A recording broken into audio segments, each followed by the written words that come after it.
Do I smile at the lights or at the camera? Look at the camera. So I'm Ariel. I'm Sheila from Payroll. I'm Nyla. And this is Good Morning Femme.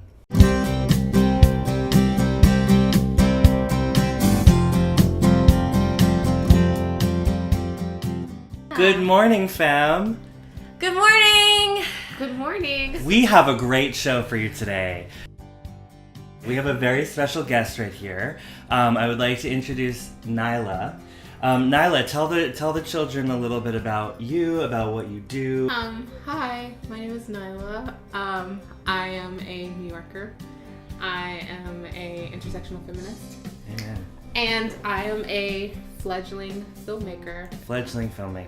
So you'll hear a little bit later about the special project that Nyla and I are working on together. So this is an interesting topic, something I've thought about. The idea of femmes as always being there for your emotional support. I often get put in a position where oh, you're a feminine person, you're pretty empathetic and analytical and chatty, let me pour this problem, or let me pour my heart out to you. And it's not always right, because I don't think every femme is the same. I don't think every feminine energy or person identifies as oh, let's talk out and process these emotions. Personally, when it comes to my emotions, I process them myself, but I think talking about them and talking about my personal stuff, I think it's boring, because I like ideas and concepts. I really, as cold-hearted as it sounds, I just think that a lot of feminine people always get put onto these these situations where you're the listener, you're the caretaker, and it's I really don't want to take care of this right now. Right. I have my career, I have other things going on.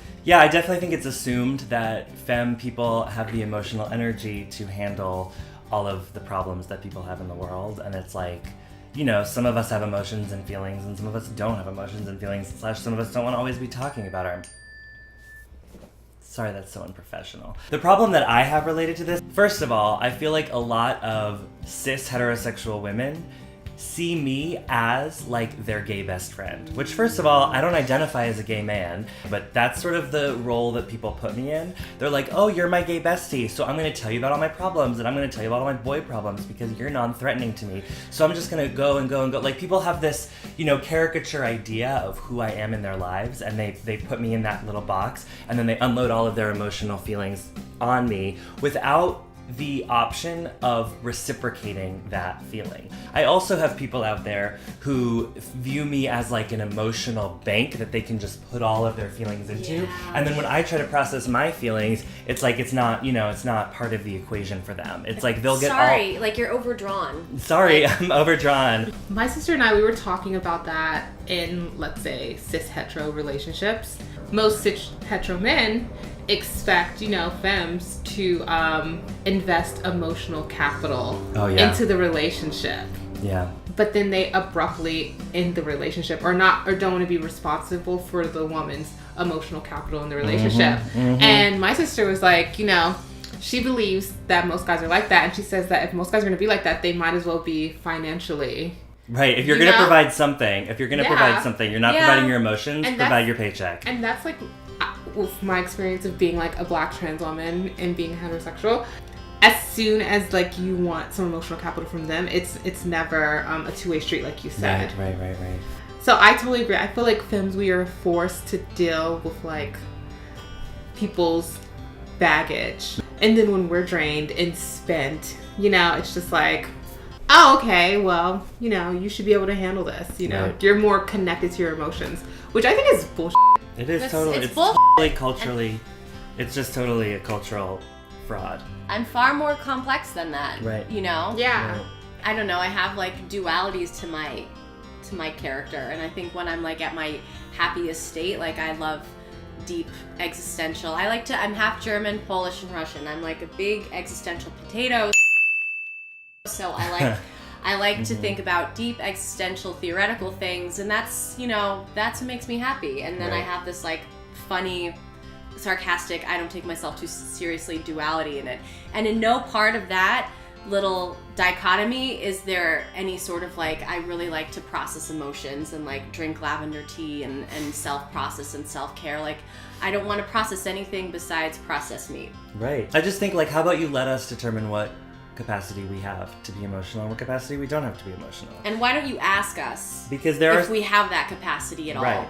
There are moments where I'm super down to be emotional and talk about all my feelings. Yeah. There are also moments where I like really don't feel like it. For sure. And I don't have the time, I don't have the energy, I don't have the capacity. And Yeah. like, But then, you know what? I think, like, just as femmes, like, we've been, like, ingrained to also fear our emotions. oh yeah. Like, Yeah. we've been ingrained to, Well- like, be a receptacle for other people's emotions, but we've been, like, taught that if we express emotions, you know, like, it's, like, the worst thing. Like, if we're frustrated or if we get mad, you know, like, Yeah. like, at work, if I get mad at someone, I'll feel bad after.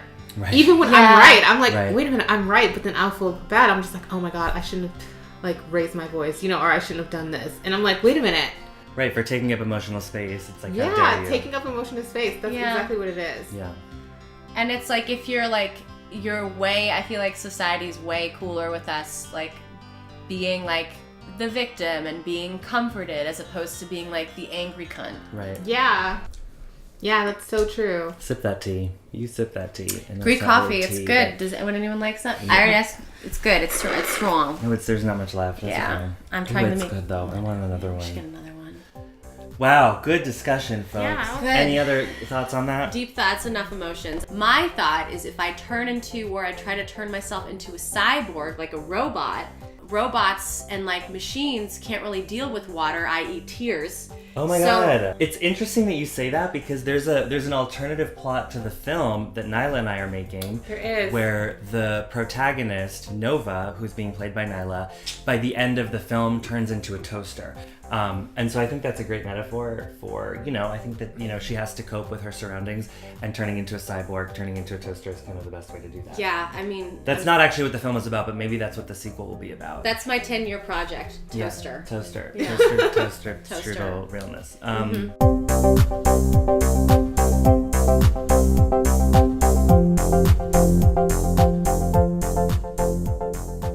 On that note, it is Pride season. How do we actually dismantle this whole system? Oh my god, I love seeing all the gays. This I have is so fun. many gay friends. This you is would so fun not for me. imagine. Oh my god, look at this, like, shirtless trans woman. Yeah. Oh my god, look at this cute dyke. You know, like, they're just, like, taking pictures and videos. Yeah. don't do And that. don't do that.